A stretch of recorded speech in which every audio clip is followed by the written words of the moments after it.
जिजाऊ जय शिवराय जय शंभूराजे गडकिल्ले संवर्धन प्रतिष्ठान महाराष्ट्र राज्य सादर करीत आहोत शिवसाम्राज्याचे दिनविशेष। 5 नोव्हेंबर इसवी सन 1556 पानिपतची दुसरी लढाई।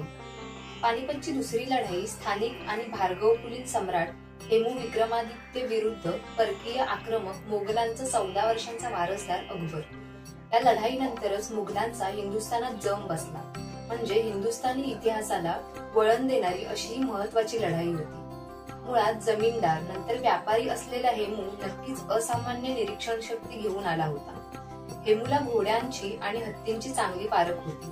निरीक्षण शक्तीला बुद्धिमत्ता आणि कल्पकता यांची जोड देऊन हेमूने पारंपरिक मैदानी पोलाच्या लढाईत नवनव्या व्यूहरचना, नवनव्या चाली रचल्या आणि तुटपुंजा पण वेगवान आणि त्वेषाने लढणाऱ्या सैन्यबळावर संख्येने मातब्बर असलेल्या प्रबळ सैन्याविरुद्ध लढाया जिंकल्या। पराभूत सैनिकाचे शिरकाण, मारलेल्या सैनिकांच्या मुंडक्यांचा मनोरा रचून विजयाचा जल्लोष, भाल्याच्या टोकावर मुंडकी खोचून घोड्यावरून दौडत जाणे, पराभूत सेनापतींची मुंडकी तबकातून बादशहाला नजर करणे, अशा या मुघलांच्या क्रौर्याचा त्यांच्या सर्व शत्रूंनी धसका घेतला होता। आपल्याकडे क्रूर समजल्या गेलेल्या अफगाणांनी देखील। परंतु हुमायूं आणि अकबर यांच्या या क्रूर सैन्याविरुद्ध तोपर्यंत 22 लढाया हेमूने एकदाही पराभूत न होत्या जिंकल्या होत्या, बहुतेक वेळा तुटपुंजा सैन्यबळावर। 6 ऑक्टोबर 1556 रोजी मुघल सरदार तर्दी बेगचा हेमूने इतका जबरदस्त पराभव केला होता की तर्दी बेग रणांगणातून पळून थेट काबूलच्या वाटेला लागला होता। व्यसनी मानसिक रुग्ण असलेल्या आदिलशहा सुरीला फाट्यावर मारून हेमूने स्वतः हिंदुस्थानाचा सम्राट होण्याचे ठरवले व 7 ऑक्टोबर 1556 रोजी दिल्लीतील प्रसिद्ध पुराणा किल्ला येथे हेमूचा हिंदू पद्धतीने दिल्लीची जनता व अफगाण व हिंदू सैन्यासमोर राज्याभिषेक झाला। त्याने सम्राट हेमचंद विक्रमादित्य असे नाव धारण केले, तसेच स्वतःच्या प्रतिमेच्या नाण्यांचे चलनही प्रस्थापित केले। हेमूच्या बंगालपासून दिल्लीच्या धडकेनंतर व दिल्लीच्या कब्जानंतर मोगल सैन्यात जरब बसली व बऱ्याच मोगल सरदारांनी काशा गुंडाळून काबूल येथे राजधानी स्थापन राज्य करावे असे मत व्यक्त केले। परंतु बेहराम खान याने हेमूशी युद्धाचा आग्रह धरला। दिल्ली हातची गमावल्यावर 14 वर्षांचा सुलतान जलालुद्दीनला हेमूच्या भीतीने सुरक्षित ठिकाणी नेले होते। दिल्लीकडे मोगल सैन्याने कूच केल्याची बातमी ऐकून हेमू ही सैन्य घेऊन मोगलांचा पाडाव करण्यासाठी निघाला व 5 नोव्हेंबर 1556 रोजी दोन्ही सैन्यांची पानिपत येथे गाठ पडली। बेहराम खान याने सैन्यास लढाईस प्रेरणा दिली व स्वतः मैदानापासून दूर राहिला। काही इतिहासकारांच्या मतानुसार हेमू बद्दल प्रचंड भय आणि सुरक्षेच्या कारणास्तव जलालुद्दीन आणि त्याचा रक्षणकर्ता बेहराम खान यांनी युद्धात प्रत्यक्ष भाग घेतला नव्हता।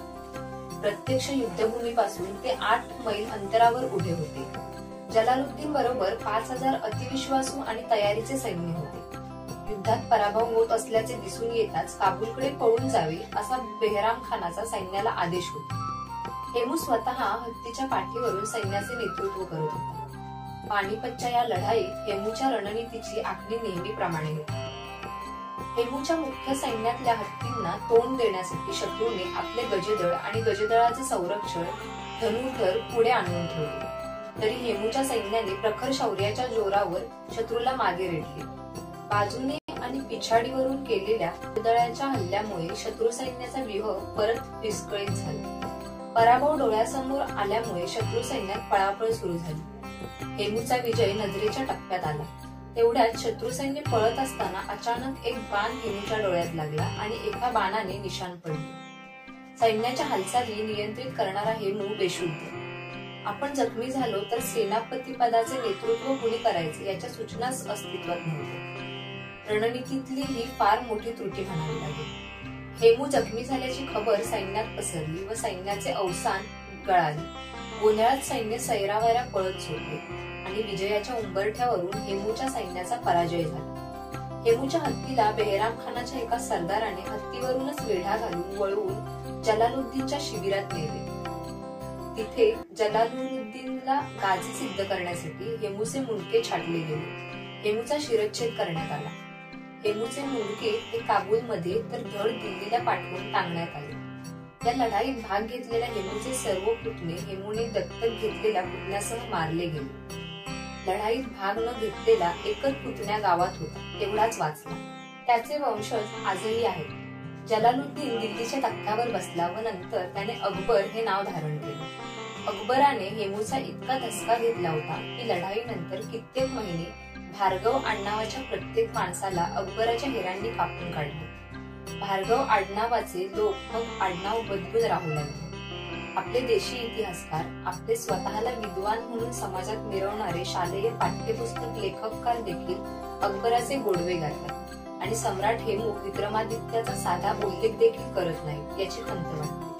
5 नोव्हेंबर इसवी सन 1664 छत्रपती शिवरायांनी खवास खानाचा पराभव केला. आदिलशाही सरदार खवास खान यांनी शिवरायांवर स्वारी केली. राजे पुन्हा एकदा कोकणात उतरले आणि त्यांनी विजापूरचा प्रदेश अधिक जोमाने काबीज करायला सुरुवात केली. खवास खान, बाजी घोरपडे आणि खेम सावंत या त्रिकुटाचा शिवरायांनी एकत्र न होऊ देता एक एकटे पाडून बिमोड केला. 5 नोव्हेंबर इसवी सन 1667 पोर्तुगीजांच्या कारवाया.